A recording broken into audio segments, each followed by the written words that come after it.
What was it that allowed you to approach with that humble attitude? People really want to help. Being humble and just saying, how do you do this? How do you write a proper proposal? What systems or softwares do you use? We've never been in pest control before. One of the good reasons why it worked out for us, we lean on mentors more than other people would. Our ignorance is our strength. Welcome to the Bug Bucks Podcast, a podcast designed to help you become a bug money millionaire. Today's episode is brought to you by Bug Bucks Plus, the #1 course designed to help you start and grow your pest control company. I'm your host, Eric Bassett, and Allan is going to be traveling today, but we do have a guest that I'm going to be really excited about. But before we introduce them, I just want to remind everybody listening, the best way to receive new episodes is by subscribing to our show on your preferred platforms such as Apple Podcasts or Spotify. If you love the show, please leave us a rating and a review. And one last reminder, if you haven't joined our Facebook group, go to Bug Bucks. That is BUGBUX.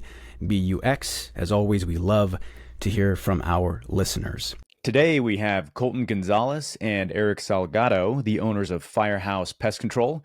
They are located in Arizona and have been in business for 6 years. Welcome to the show, Colton and Eric. Tell us a little bit more about you guys. How did you guys get started? Well, first things first, thank you for having us on here. We're big fans here, so we really appreciate it. And we hope we put on a good show for you guys and make it entertaining. Sure. Colton and I, we are brother-in-laws and business partners. We've been in business now going on for 6 years. We are owners of Firehouse Pest Control Services. We're based out here in Arizona. We do pests, termites, residential, commercial, and lots of little services in between there. Awesome. Yeah. That's great. So it looks like a little bit of everything over in Arizona, which, I mean, Allan knows this better than I do because he's down there and I'm kind of over in the Pacific Northwest, but it's a good place to have a pest control company. You guys have been doing it for 6 years, right? So do you guys both start together? Which one of you guys got started first? How did that whole thing work out? Yeah, so I'll speak on that. We actually, I was coming out of high school, looking to, obviously we'll talk about a little bit about how our name came about, but Eric is a local firefighter here in Arizona. I was going to go that route as well. So a lot of firefighters have side businesses, side hustles. And he came to me, and I was the lucky guy out of a big Mexican family of mine. And he said, you want to start a pest control company? I said, sure, why not? What could go wrong? So we hit the ground running, and we joke around about it, and no business experience, no pest control experience before. He had a little bit of knowledge from his brother being with another company in the past. And really, we looked like a nonprofit when we first started. He had a shoulder injury, so he had a sling on. We were door knocking. I was one with the backpack on, and we got our first $400 check for the whole year from like one of our first clients that we knocked on their door. And ever since then, we've kind of enjoyed the ride and loved pest control since. You know what's funny is that I talk a lot about the startup story, and when you're starting, you want to do anything to not be in the startup phase. And then when you're 6 years, 8 years, decade down the road, you love talking about it. Isn't that freaking weird? Yeah. I could tell, Colton, just like how your voice kind of changed, and like when you started talking about those early days and how you got started, and the grinding it out, how you look like a nonprofit. I'm not exactly sure what that means, but I kind of got the gist of it, right? Like I could speak to that. If I just think it's cool, man, that we, as human beings, man, it's always like, what's next? What's next? What's next? And then when we get to what's next, we love talking about what was before that, right? Funny. Mm-hmm. Absolutely.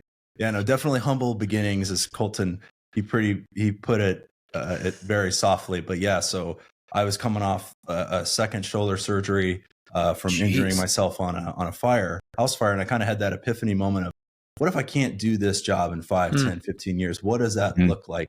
My brother worked for Ecolab, and talking to him and everything. And I said, you know what? I'm going to start a pest control company. How hard can that be in Arizona? Which we got humbled quick. And the reason behind it sounded like a nonprofit is just as kind of Colton mentioned, is I literally walked around with my shoulder sling, knocked on the doors, and we had this little Fisher Price backpack that we got from Rocky Point. I'm not kidding. Literally, my mom picked it up from Rocky Point for us. Wait, it was literally Fisher Price? I don't know if it was literally Fisher. It might as well have been, but it was low budget as it gets. And we were knocking doors. And I think the first 10 customers just felt bad for us. And, but learning that from coming from a very, very humble beginning, it really makes you appreciate the journey all the way up. So that's definitely, we don't forget those days, and we don't forget where we came from. That's awesome. Yeah, it's such a cool aspect to being an entrepreneur in whatever industry you're in, where it's like, you know, we're all on different paths, but we experience similar patterns. And there's a lot of people that listen to the show that are trying to decide whether they're going to pull the trigger and start a pest control company. There's a lot of people listening right now. They're like, hey, I'm a technician. I'm a door-to-door rep. You know, maybe I worked in admin for a pest control company. Maybe I used to do landscaping or something and thinking about switching over. And they're scared of the early days. They're scared about, you know, whether they can make it or not. What do you two have to say to them, to those folks that are like, hey, I don't know if I'm going to do this because of XYZ fear? Yeah, I could take that. I mean, we're literally the example. If we can do it when we had no money, didn't know pest control, didn't have business experience, and to grow nowhere near what you guys have grown, but to double our business every single year and be where we're at now, I can truly say you're never going to know everything. We didn't know anything. So you're never going to know everything until you just get started, and it's better to just jump in with both feet. And we both did. And like I said, we made and still make mistakes every single day, but it's just, if you can learn from it and pivot, I think that's how, you know, you can truly grow from it. So for those who are listening that are saying, hey, you're already light years ahead of us, just jump into it and find and pick good mentors along the way to help you. Luckily, that's pretty much the biggest thing that saved us, is having good mentors along the way to point us in the direction that we needed to go. You know, you mentioned a lot of really good things in there. And one of the things I wanted to touch on was that you mentioned mistakes that you still make, you know.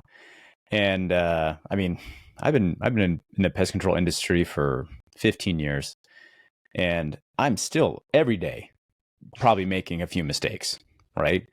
Just mistakes here and there and everywhere. And I'm surrounded by other people who make mistakes all the time, right?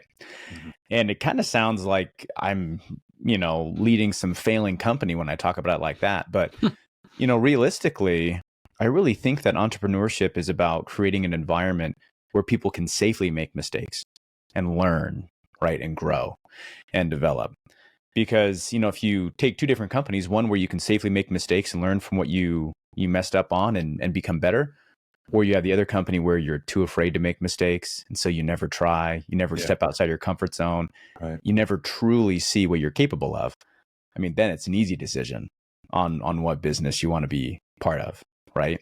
Yeah. And one thing that I think a lot of these early entrepreneurs that are about to make the transition from their current job, you know, as a technician or as some other industry into pest control, I don't see a lot of them taking such strong branding from their previous career into their pest control company like you guys did, which I think is awesome. I love the vibe. I think everything about this is great. Has it always been Firehouse Pest Control? Was that the name from the very beginning for you guys? Yeah, it was we were called Firehouse Subs for the longest time, and we used to have the red shirts too, and people were thinking we were Firehouse Subs. Yep, that's awesome. They were a little disappointed that we didn't bring them like a sandwich. And I didn't order. We had to change our uniforms and our colors. Yeah, so we again we learned every single aspect of every little thing. We had a makeshift logo with a bug and a makeshift shield, and it was just not really well put on our shirts. But yeah, we've always been Firehouse Pest Control. We're based, our slogan's the pest control company with integrity. We live and die by that every single day. That's one of our core values. That's our slogan. So yeah, that's we've been Firehouse since day one, and he could really attest to why we chose Firehouse and kind of the backstory of that. Well, yeah, I mean, being a fireman, you could tell I thought long and hard about the name, but in all reality, when we were going and door knocking with my shoulder sling and our Fisher Price backpack, what we noticed when we knocked on people's doors was that people didn't know the name of the pest control company they were with, how much they were paying, when they showed up, what their guy's name was, what products they're putting down. And maybe they were just saying that to get us off the doors. But we seeing that, and coming from my background from the fire service, I said, well, it doesn't seem very integrable. So why don't we build a business based on integrity and good communications and having, world-class technicians and people that you would want in your house protecting you and your family. And that was kind of the model that we brought in from our previous, from my current job with the fire department, which I still work currently. And then on my off days, I come off and help Colton, who does it full time. So you guys mentioned how important it was to have a mentor. Let's talk about that a little bit. How did you find your mentor? What are the things that mentor helped you with? And how do you recommend somebody that's listening go about that process? Yeah, I could attest to that too. We found a couple mentors through Metro Institute. Allan, I'm sure you're familiar with that here in Arizona. It's a school here. And they really taught us how to do pest control, do a service, take care of certain types of pests. More importantly, we wanted to get into the termite field, so they helped us with termites. And really is they like the actual institute, or is it a pest control owner that you connected with through the institute? Who was the mentor? Couple pest control owners, and then definitely Metro Institute. Nick over there at Metro is Nick's awesome. Yeah, Nick is the that's man. My dude. He helped us, yeah, he helped us out a lot. And then his brother, blanking his brother's name. I don't remember.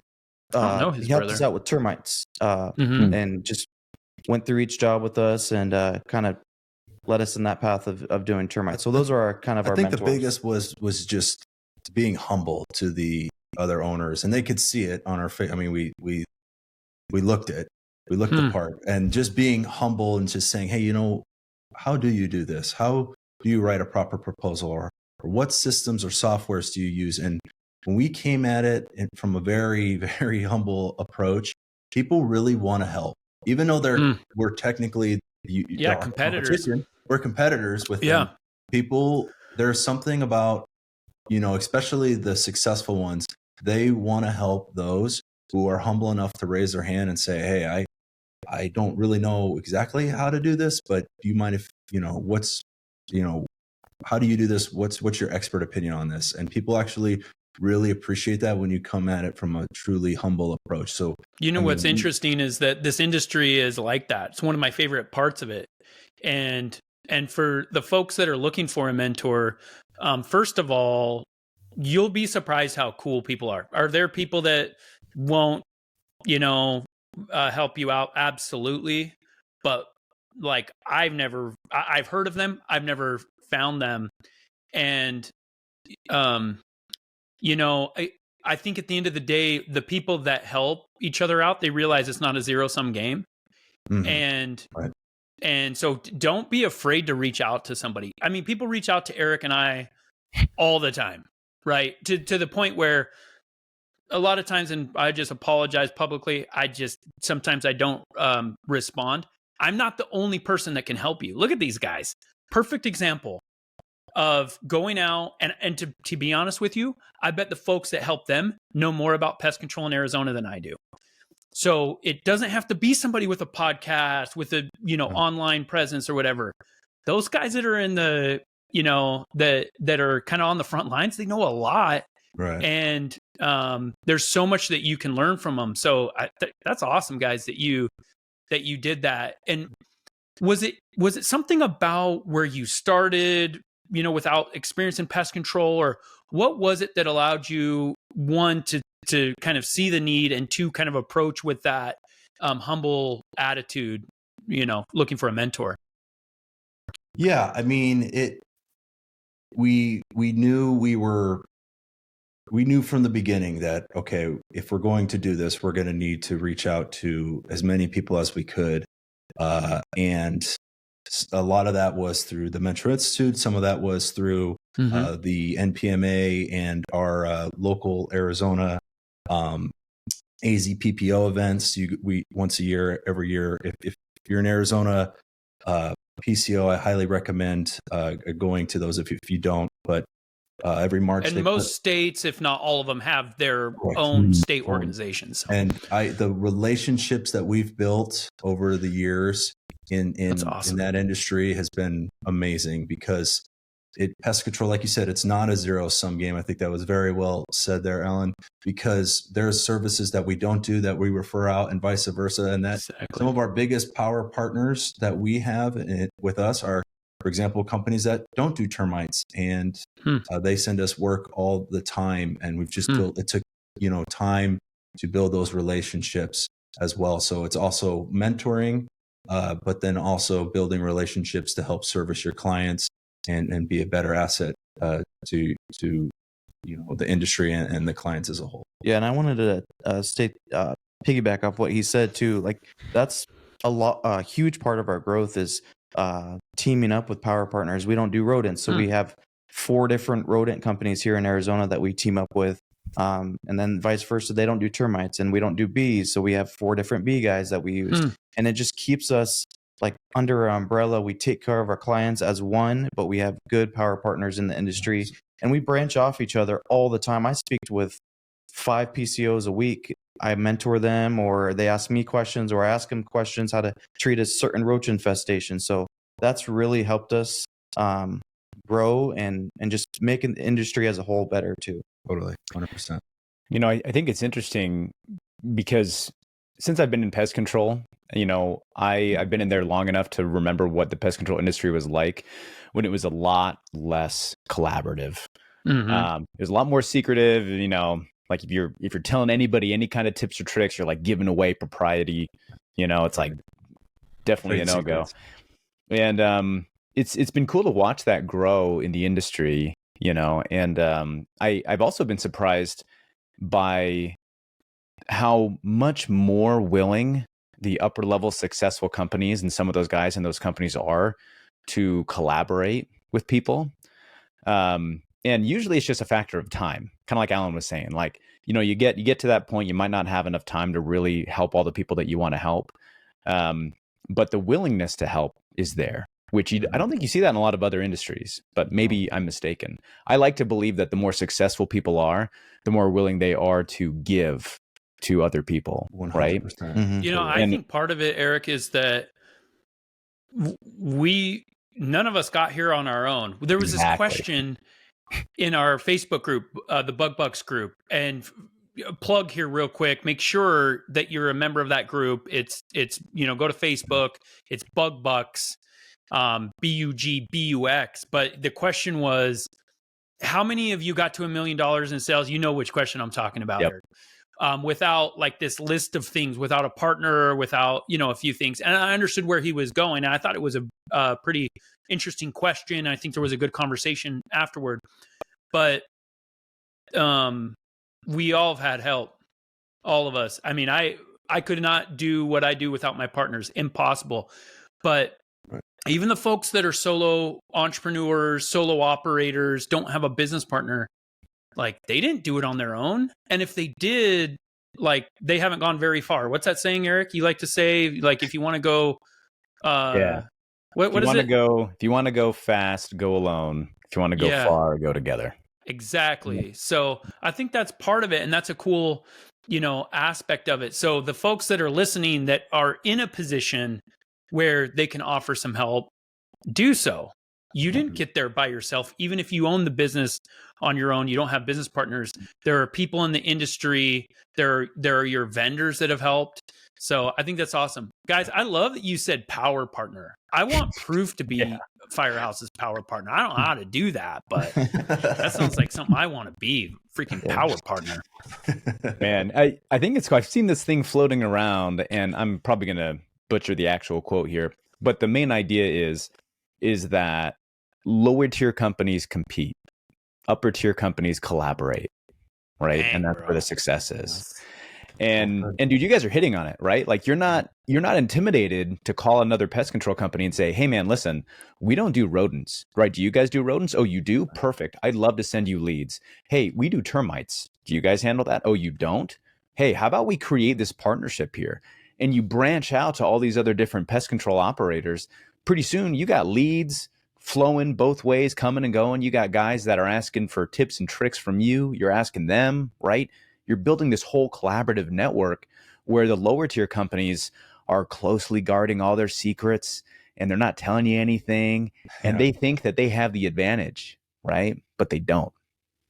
I love that. If I could just speak to that really quickly, we're looking into switching to more of the bait style systems for our termites. There's a company that we're working with that's substantially larger than us, and they are just going above and beyond the owner himself to try to help us set up that whole program, what that looks like, pricing, install, even himself coming to an install job. I mean, it's unbelievable. And he's our competition and we're his competition, and he's going above and beyond. And I asked him, how do I repay you? I mean, this is beyond, anything that anybody I would think ever do for us. And his thing is, it's just very simple. He just cares so much about the industry as a whole that he wants it done right. And he thinks more of us should be moving towards this model anyways.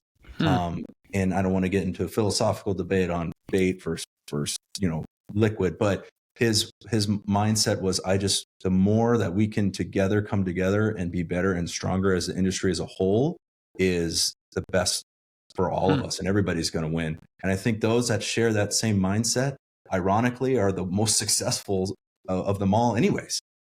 So no, I think part of it is when you're successful / confident, you don't look at it like, again, a zero-sum game. You don't look at it like they're your competition.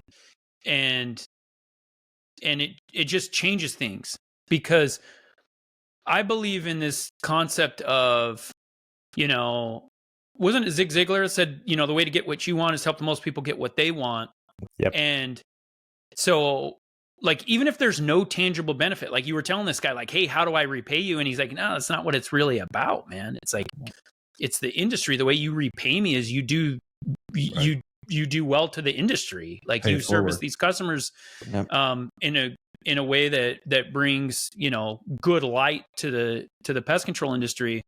But it's the people that are scared, that are afraid to, or don't want to share.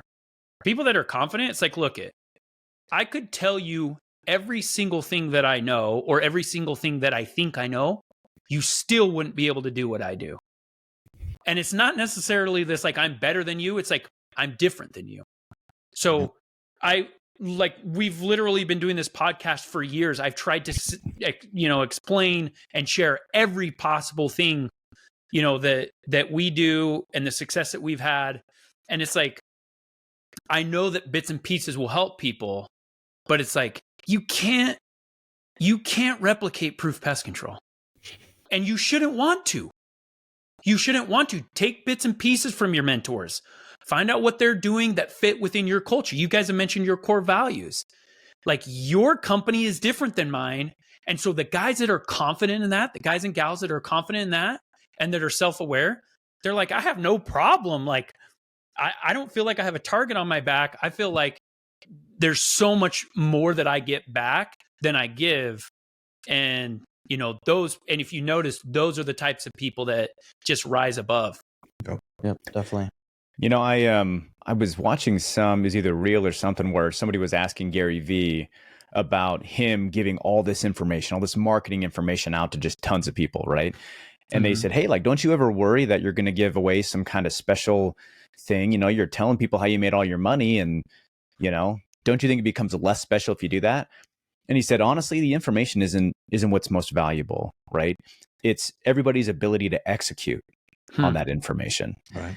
And for me, being a mentor and being a consultant in the pest control space, nothing is more fulfilling than sharing information with somebody and then watching them execute on it, and then seeing how successful they become with it, and just feeling like I was some part of it, even a little part, right? Even a little part of someone else's success. And man, there's almost no better feeling in business than that. Yep, definitely.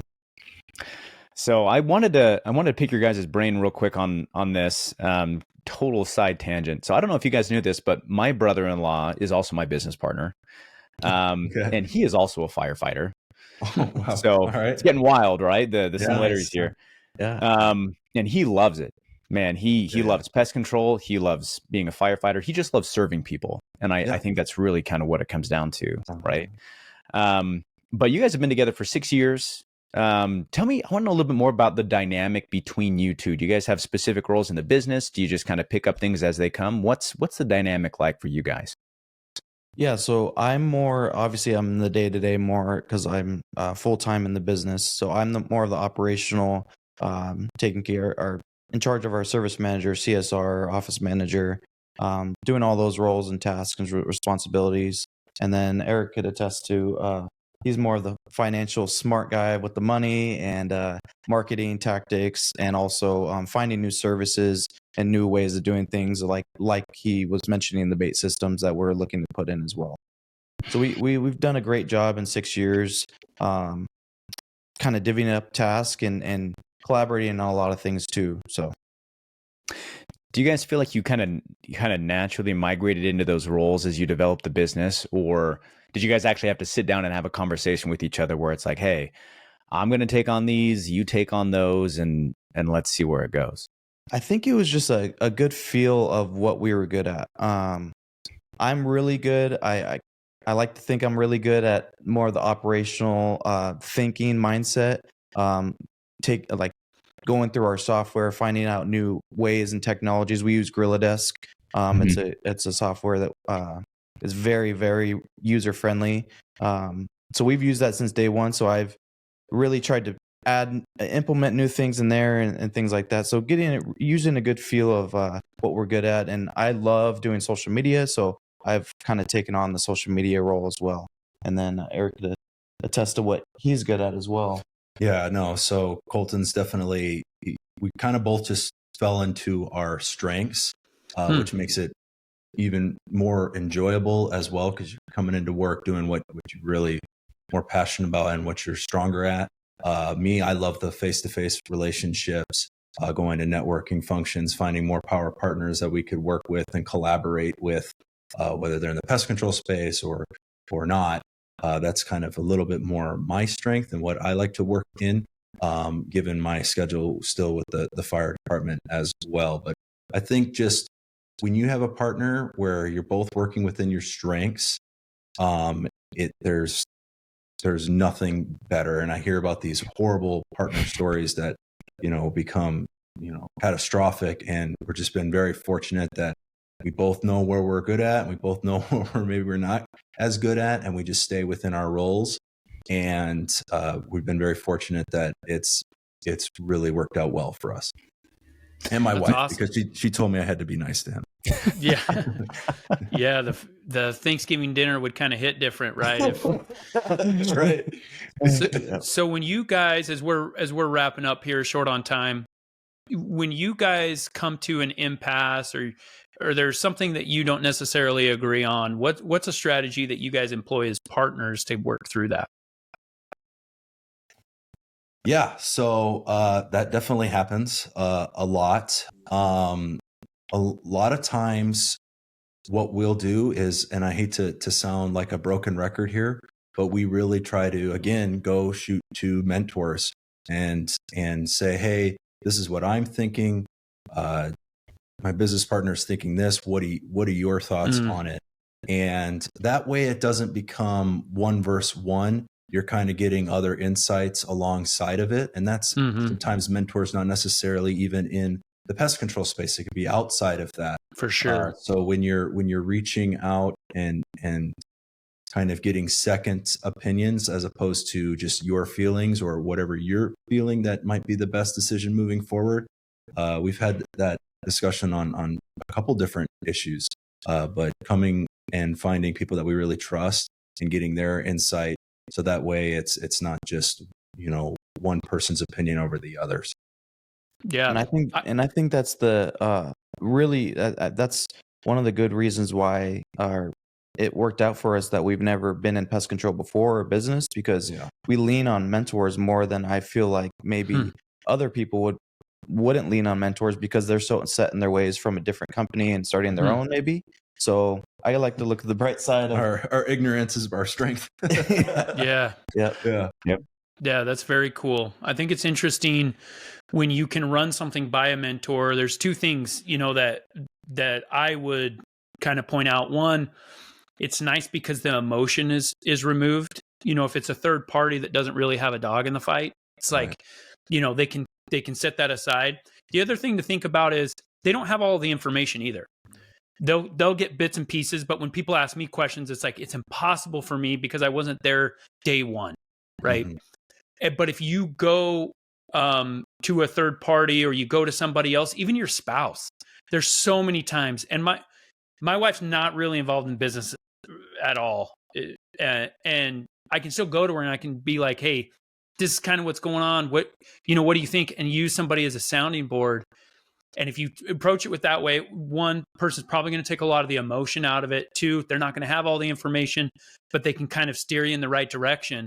It really, allows you to kind of think out loud. And what the most important part is that you come away not necessarily doing exactly what that person told you, but you come away with kind of a new perspective and you can see maybe a third or fourth option. Totally.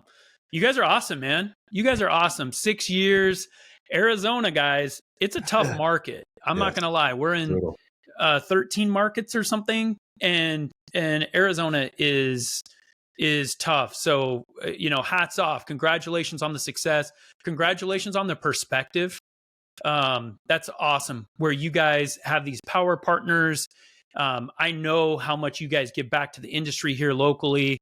And, congratulations again on the success. Keep it up, guys. You're one of those companies that really makes people within the industry proud. They look at you guys, what you've been able to accomplish, and you're not outsiders anymore. So just so you know, you guys are pest controllers. You are bug guys officially. So thank you. And a plug for you guys. I really branch off what you guys have for the Bug Bucks Facebook group. There's a lot of good questions and answers in there. So I implement a lot of that stuff in our business too. So I appreciate you guys for doing that too. Awesome. Glad we can help. Sure. Well, guys, hey, appreciate your time. Appreciate what you're doing for the industry. Wish you guys nothing but success in the future. Thank you guys. Appreciate it. If you enjoyed today's episode, please show your support by subscribing and leaving us a 5-star rating. Thank you, and we'll catch you on next week's episode.